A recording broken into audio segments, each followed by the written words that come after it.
Charles Gave, bonjour. Bonjour. Merci d'être avec nous. Vous partagez votre vie entre Hong Kong, les États-Unis et la France. Donc j'ai réussi à vous attraper au vol. Vous êtes économiste et vous êtes président de Gavekar Research, qui est un institut de recherche. Vous éditez notamment quotidiennement une newsletter. Une espèce de newsletter, oui. Voilà. Bon. Vous avez beaucoup de clients, je crois.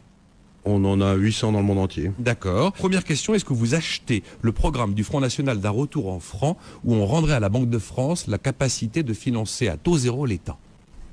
Écoutez, la réalité est assez simple, c'est que dans le fond, un retour au franc français va se produire de toute façon, et c'est pas parce que le Front National dit que c'est souhaitable qu'il faut le condamner.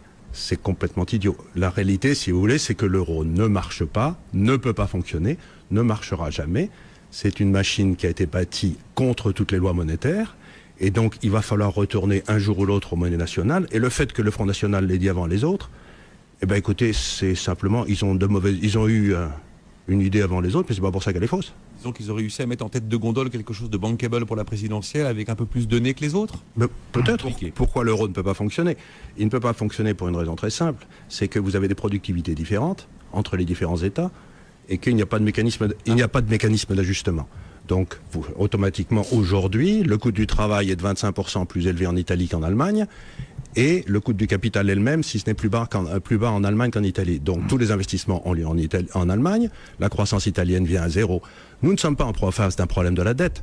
Il n'y a pas de problème de la dette. Nous sommes en face d'un problème de l'absence de compétitivité d'un certain nombre d'États, et nous sommes cette absence de compétitivité empêche la croissance dans ces États, empêche les rentrées fiscales, et empêchant les rentrées fiscales, ça crée de la dette, et donc ça vous crée un problème de la dette. La dette, c'est la fin du processus. Le début du processus, c'est l'absence de compétitivité due à l'euro. Et ça n'est pas réglable. Il n'y a pas de solution en conservant l'euro. Mais il n'y a pas sauf si vous voulez, en conservant l'euro et en conservant le niveau de taux de change actuel. Je ne connais pas d'exemple dans l'histoire, à part la Lituanie ou je ne sais quel tout petit pays, qui ait pu faire une réforme supply side, pour parler brutalement, suffisamment importante pour qu'on puisse régler les problèmes à long terme. Le Canada a réglé ce problème, la Suède a réglé ce problème, l'Australie l'a fait, la Suède, je l'ai déjà dit, la Nouvelle-Zélande, les États-Unis ou l'Angleterre, mais ça s'est toujours accompagné d'une dévaluation de 25%. Dévaluation de 25%. Donc, si vous voulez, c'est complètement exclu.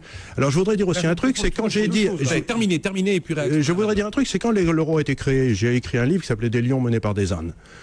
Qui est paru en 2002, j'en ai vendu 30 000 exemplaires, ce qui paraît-il était bien. Pas mal, oui. Et j'avais simplement dit dans ce livre, l'euro va amener à trop de maisons en Espagne, trop de fonctionnaires en France et trop d'usines en Allemagne. Et nous y sommes, mais ce que les gens ne comprennent pas aujourd'hui, et j'aimerais m'en expliquer si vous me laissez 2 minutes, c'est que l'Allemagne va faire faillite. C'est ça que les gens ne comprennent pas aujourd'hui. Et je voudrais expliquer le processus qui va amener l'Allemagne à la faillite, si vous me permettez. Allez-y. Ben écoutez, c'est tout simple. Les Allemands ont suivi une politique mercantiliste depuis 10 ans, de taxer la consommation et de subventionner la production. Ils sont donc devenus super compétitifs par rapport aux autres pays avec lesquels ils avaient des taux de change fixes. Ils ont développé 1000 milliards d'euros d'excédent commercial vis-à-vis de ces pays de l'Euroland depuis 10 ans. Comme nous sommes dans une zone des paiements fermée, ça veut dire que les Allemands se sont embourbés 1000 milliards d'euros de papier émis par les Grecs, émis par les Français, mis par les Italiens, etc. Ils ont nourri leurs excédents avec nos déficits. Exactement. Comme on est dans une monnaie monétaire, il peut pas en être autrement. La balance des paiements s'additionne à zéro. Ces 1000 milliards d'euros valent à tout casser 500 milliards, si tout va bien.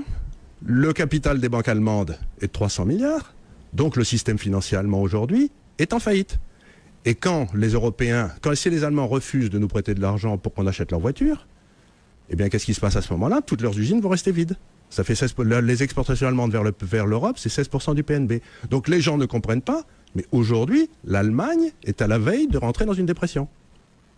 C'est tout à fait évident. L'inflation qui nous sauve tous. Non, c'est une plaisanterie, si vous voulez. L'euro est un mécanisme qui a permis de bloquer les 2 prix les plus importants dans un système économique, c'est-à-dire le taux d'intérêt et le taux de change, dont tous les autres prix viennent. Je ne plaide en rien pour un financement de la dette française par la Banque centrale française.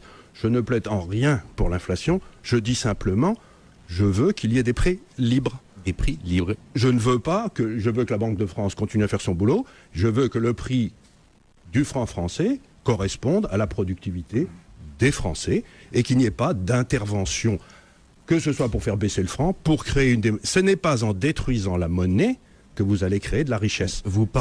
C'est une idée complètement farfelue et fausse. Vous parlez comme si c'était fait déjà. Oui. Vous parlez comme si c'était fait. C'est inévitable. Aujourd'hui, si vous voulez, l'Italie a un taux de croissance de 0% sur les 10 dernières années.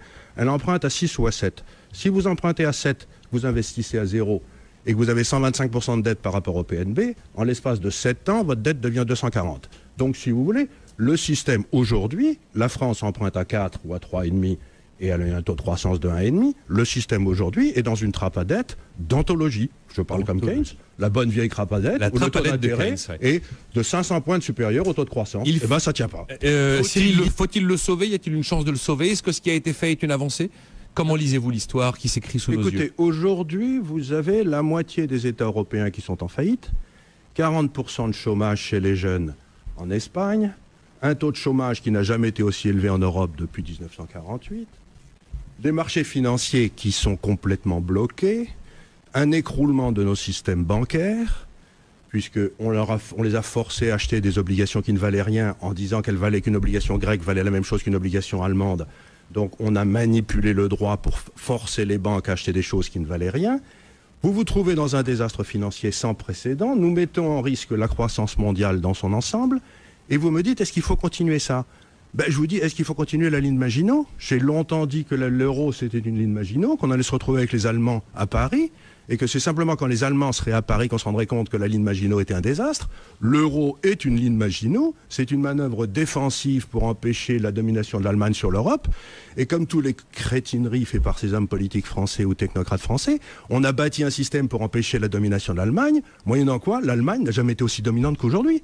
Donc, si vous voulez, je dis, mais arrêtons le désastre. Combien de temps va-t-il falloir? Combien de souffrances va-t-il falloir? Combien de chômeurs? Combien d'entreprises en faillite? Combien de banquiers ruinés? Avant qu'on arrête cette imbécilité. Yves Thibault-Silgui dit en 99, l'euro est une autoroute sans sortie. On ne sait pas le défaire. On ne sait pas le défaire. Mais on sait très bien le faire. On a su le faire ou le faire bancal. Comment on le défait? Vous faites de toute façon, aujourd'hui, si vous voulez, je ne sais pas comment. C'est pas moi qui ai créé cette imbécilité. Non. J'ai toujours dit que c'était une imbécilité. Donc je ne vois pas pourquoi on me demande comment on pourrait arranger la chose. Ce que je sais, c'est que la situation actuelle est intenable et nous amène dans un désastre économique par mauvaise allocation du capital et qu'il n'y a pas d'autre solution. Ou on va vers un effondrement de plus en plus profond, ou on saute l'euro et on paye le prix. Mais il y a une erreur qui a été faite, il faut payer le prix, et si on ne veut pas le payer, on va tous sauter. On rentre en dépression en Europe. Je ne sais pas si vous vous rendez compte aujourd'hui, l'Europe ne rentre pas en récession, elle rentre en dépression. L'Espagne est en dépression, le Portugal est en dépression, la Grèce est en dépression, la France sera en dépression l'année prochaine, et à partir du moment où on sera en dépression, le déficit primaire de la France, je suis prêt à en prendre le pari, sera à 8 ou 9%. Les recettes fiscales vont s'écrouler. Donc les soi-disant mesures de réduction du déficit budgétaire, c'est une plaisanterie. Dites-vous bien que l'année prochaine, le déficit budgétaire va exploser par écroulement. 60% des recettes fiscales en France, c'est la TVA. La consommation va s'écrouler. La TVA va s'écrouler. Donc, je ne comprends même pas comment il y a encore une discussion sur est-ce qu'il faut sauver l'euro? Est-ce qu'il faut sauver la peste bubonique? Mais bien sûr que non. Un point rapide sur la consommation et la vie de Jean-Marc Daniel. La réalité, c'est que je ne sais pas ce qui va se passer pour l'euro, personne n'en sait rien. D'ailleurs, vous l'écrivez, je ne sais pas ce qui va se passer. Je n'ai aucune idée. Mais par contre, je sais très bien où nous serons dans 3 ans. L'Europe, depuis 10 ou 15 ans, à cause de l'euro, vit au-dessus de ses moyens. Donc la consommation européenne a été la consommation gagnée plus la consommation empruntée. Cette consommation empruntée, ça va s'arrêter puisqu'on ne va plus nous prêter d'argent. D'une façon ou d'une autre, la consommation empruntée va disparaître. Donc la consommation va tomber à un niveau consommation gagnée moins remboursement de la dette passée. C'est-à-dire qu'on a devant nous une baisse de la consommation entre 5 et 15%. Et c'est absolument certain. C'est ce qui s'est passé en Asie en 1988. La consommation a baissé de 25% en 3 semaines. Et donc quand elle indique que la consommation c'est stable, la consommation c'est stable s'il n'y a pas de rupture. Or là, nous avons devant nous une rupture qui arrive. Vous écrivez dans le Figaro le 15 septembre, oui, il ne va plus y avoir d'argent, ce qui d'après mes calculs devrait se passer entre 2014 je sais pas, c'est que la consommation...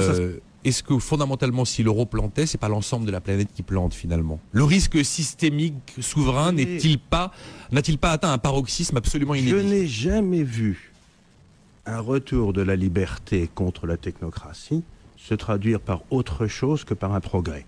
Donc, si vous voulez, quand les gens me disent il faut maintenir un système abominable, technocratique, parce que sans ça, on va sauter. Ce sont les Attali de ce monde qui se trompent sur tout depuis 40 ans. Quand le mur de Berlin est tombé, c'était une bonne nouvelle. C'était pas une mauvaise nouvelle. Il y avait une technocratie qui crevait. Et bien, quand une technocratie crève, c'est toujours une bonne nouvelle. Est-ce que vous vous êtes déjà trompé, Charles Gave? Très souvent. Très souvent. Mais par contre, je me suis toujours trompé quand les chiffres, je me suis mis à croire soit les politiques, soit les banquiers. C'est les deux raisons pour lesquelles je me suis toujours trompé. Soit je croyais un politique, soit les banquiers me disaient quelque chose qui n'était pas vrai.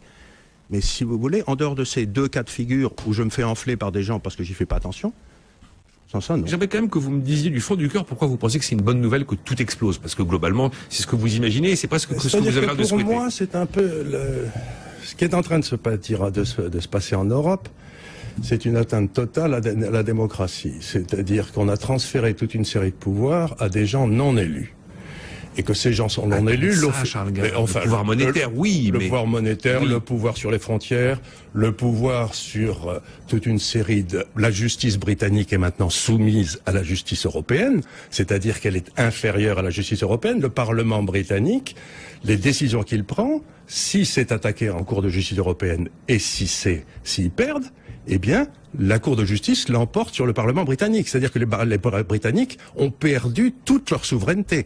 Et il est hors de question que le pays qui a inventé la démocratie se laisse gouverner par des gens qui n'ont été élus par personne. Et qui ne se rendent compte à personne. Donc, si vous voulez, c'est ça le débat, c'était est-ce que vous voulez être gouverné par des démocrates de chez vous que vous pouvez virer, ou est-ce que vous voulez être géré par des technocrates que vous pouvez pas virer? Et les Anglais ont dit en bon anglais, et je l'avais annoncé, j'ai écrit toute une série de papiers en disant le Brexit va avoir lieu, parce que les Anglais, ils choisiront pas toujours l'international, le grand large, mais ils choisiront toujours la démocratie, puisque c'est eux qui l'ont inventé. Or, aujourd'hui, les gens ne se rendent pas compte, mais nous ne sommes plus en démocratie. Ça fait un petit moment. J'ai pas l'impression de vivre dans une dictature tout de même. Mais vous vivez dans une dictature mâle. Vous vivez dans une espèce d'Union soviétique mâle. Vous n'avez plus de responsabilité. Donc, on est en train d'essayer de recréer, par exemple, ça fait 40 ans qu'ils essayent de nous expliquer que les nations, c'est très mal, et qu'il faut remplacer les nations européennes, qui sont le cœur où la liberté s'exerce, par une espèce de construction européenne dont finalement les peuples ne veulent pas. Et ce qui me tue avec tout ce qui se passe en ce moment, c'est que on est en train de violer les peuples. Jamais on a demandé au peuple, est-ce que vous voulez que votre justice soit mise sous les ordres de Bruxelles? Jamais. C'est un discours aujourd'hui qui est un leitmotiv dans toutes les formations eurosceptiques européennes, de UKIP, Front National, même Front de gauche à la limite en France, pareil pour Alternative for Deutschland. Il est vrai ce discours. Donc ça correspond à une réalité. Donc pour vous, la bonne nouvelle, c'est qu'enfin on a appuyé sur le bouton. On a fait tomber le deuxième mur de Berlin. Bon. C'est-à-dire qu'aujourd'hui, l'Europe n'a plus aucune légitimité. Elle a la légalité, mais elle n'a plus la légitimité. Le vote anglais a enlevé toute légitimité à l'Europe. C'est fini. L'Europe aujourd'hui est un truc de fonctionnaires, fait par des fonctionnaires pour des fonctionnaires que le peuple déteste. Et maintenant, ils ont perdu la légitimité. C'est exactement comme quand Solzhenitsyn a publié l'archipel du Goulag. La Russie a gardé sa légalité pendant 10-15 ans, mais la légitimité était finie.